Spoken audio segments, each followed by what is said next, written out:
Next ఇప్పుడు question ఎవరు వేస్తారు?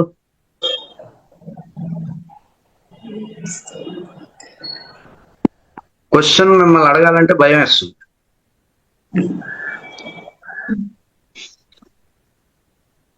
చెప్పండి, ఎవరు వేస్తారు క్వశ్చన్?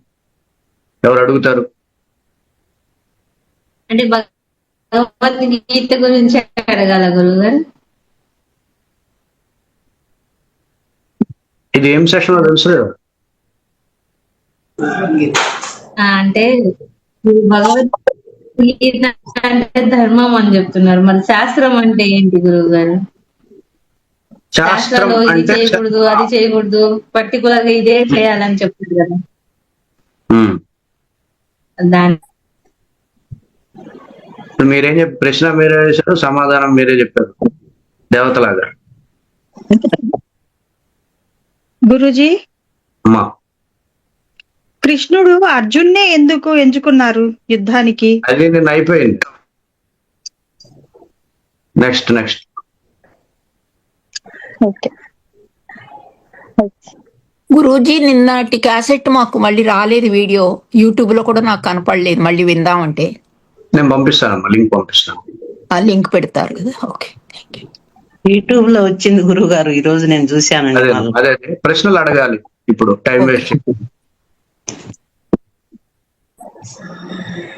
గురూజీ, కృష్ణుడు పాండవుల వైపే ఎందుకు నిలబడ్డాడు గురూజీ? అంటే కౌరవులు అంటే ఇప్పుడు ధర్మం ఇటువైపు ఉంది అన్నది తెలుసుకుని ఇటువైపు వచ్చాడు కదా గురూజీ. అంటే మాకున్న జ్ఞానంలో మేము ధర్మాన్ని ఎజ్యూమ్ చేసుకుంటాం కదా గురూజీ.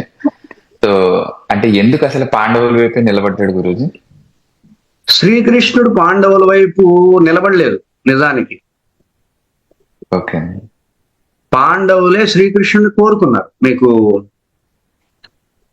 రాయబారం అయిపోయిన తర్వాత కృష్ణుడి దగ్గర అశేష సైన్యం ఉంది. ఎందుకు సైన్యం, మనం ఎందుకు కాదనాలని చెప్పి దుర్యోధనుడు ఆ సైన్యాన్ని మాకు ఇవ్వండి అని అడగడం కోసం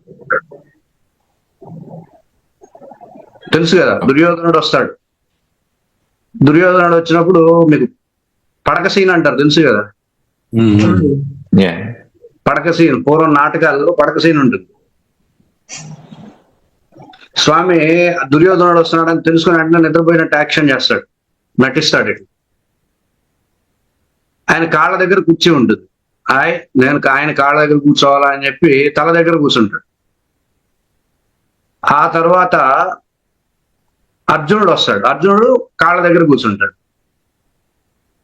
అర్జునుడు రాగానే ఎక్కడి నుండి రా కైటకు అని పద్యం అందుకుంటాడు.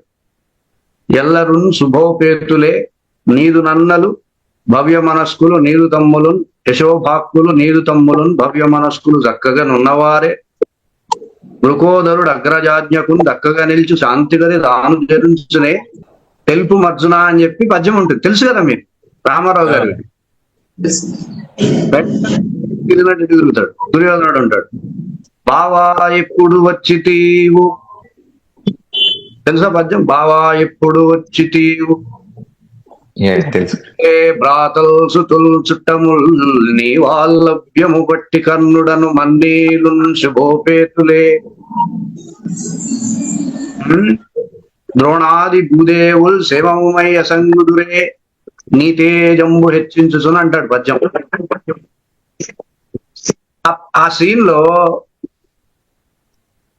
జరిగే కాన్వర్జేషన్ ఏంటంటే, ఇద్దరు వచ్చారు. దుర్యోధనుడు మనకు బావే, అర్జునుడు మనవాడే, మనకిద్దరు ఒకటే కదా.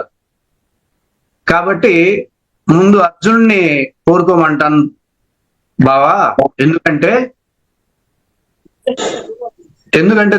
ధర్మరాజు పంపిస్తే వచ్చాడు కదా ఇతను. చివరికి మా వాడిని అమాయకుడిని చేసి ఇట్లా వదిలేశాడు అనకుండా ముందు నేను అతన్ని చూశా కాబట్టి ముందు అతనికే ఇస్తాను అని చెప్పేసి అడిగితే అర్జునుడు చెప్తాడు, రథమందు నీవు నా రథమందు వసింపుమయ్య మధ్యుండిన భానుమండల విధమ్మున నీదవు కల్వి చేసి చందనమెప్పుగాక రిపు సంతతి తేజము దప్పుగాక. నువ్వు నా రథంలో ఉండు చాలు, నువ్వు ప్రత్యేకించి యుద్ధాలు అవేమి చేయాల్సిన అవసరం లేదు అని అర్జునుడే అడుగుతాడు పరమాత్మని. నువ్వు నా రథంలో ఉండు చాలు, యుద్ధం నేను చూసుకుంటాను, నువ్వు యుద్ధం కూడా చేయక్కర్లేదు అని అంటాడు.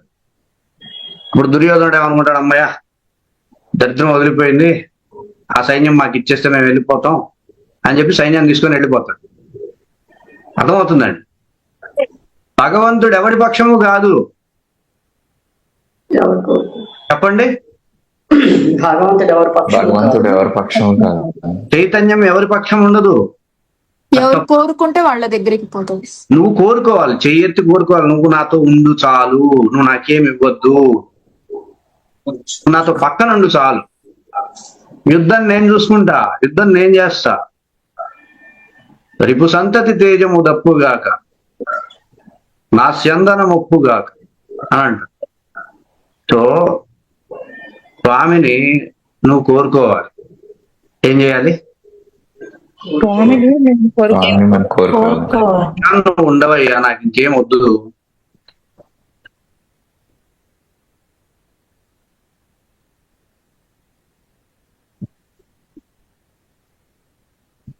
నా పక్షాన ఉండి చాలు, ఏమొద్దు నాకు, మిగతా కార్యక్రమాలన్నీ నేను చూసుకుంటా, నా తెలివి ఉంది, నువ్వు తెలివి ఇచ్చావు, జ్ఞానాన్ని ఇచ్చావు, ప్రాణాన్ని ఇచ్చావు. ఆయన అంటాడు కదా సిరివెన్నెల సీతారామ శాస్త్రి, ఏమంటాడు?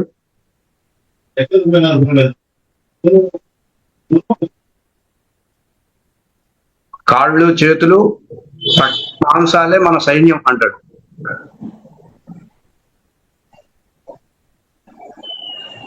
సో స్వామిని వాళ్ళు కోరుకున్నారు కాబట్టి వాళ్ళ పక్షాన ఉన్నాడు స్వామి. ఇప్పుడు మన పక్షానైనా అంతే, మనం కోరుకుంటే సాధకుడు అనేవాడు స్వామిని నా పక్షాన ఉండాలి అని కోరుకుంటాడు. లౌకికంగా ఉండేవాళ్ళు దుర్యోధనుడు లాగా స్వామిని కేవలం లౌకికమైనటువంటి అంశాల కోసం స్వామి దగ్గరికి వస్తారు. దుర్యోధనుడు లాగా భక్తులు ఎలా వస్తారు స్వామి దగ్గరికి? నువ్వు నాతో ఉండు చాలు, నువ్వు నా పక్షాన ఉండు. అర్థమైనా? స్వామి ఎవరి పక్షాన కాదు. అనవసరంగా ఆయన్ని పాండు పక్షపాతి అని అంటారు కానీ ఆయన ఎవరి పక్షపాతి కాదు.